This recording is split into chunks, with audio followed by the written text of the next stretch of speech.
My story starts in Canada, April the 16th, 1984, when our son had sponsored my husband and I to come to be with him and his family. In the latter part of our lives, what happiness that was to be with them. We had been apart for 15 years as they lived in the Bahamas. Our son had worked for the Bahamian Oil Company prior to moving his family here.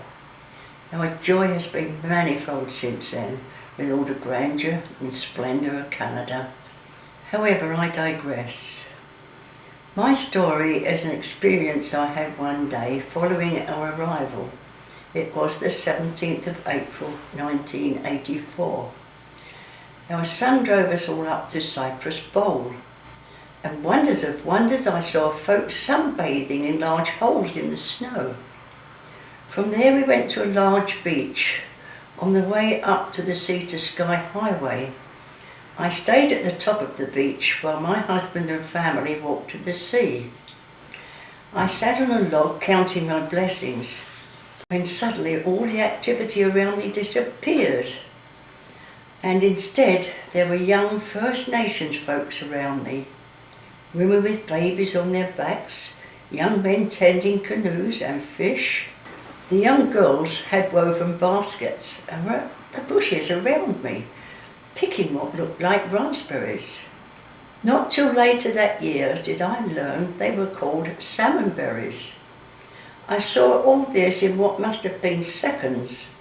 I cast it aside, thinking with long flight from England the day before, and the wonderful drive that I must have imagined it all. However, the sequel to my story was a few years later. My husband and I were sitting on the beach at White Rock, and a young lady and gentleman were walking towards us, and stopped and spoke. The outcome being, she was a daughter of a chief and princess of a First Nations chief in Washington State, and on their way to visit him with a gift of fish they had caught further north in BC. I found the courage to speak of my experience as I have foretold, and it being my second day in Canada. She told me I'd been so blessed for her people to come that day to greet me because they knew I was a good person. Then she said our big spirit, hers and mine, would bless me with long days in Canada. And I am so blessed, for on April 16th this year, I have been in this wonderful country with all its peoples for 23 years.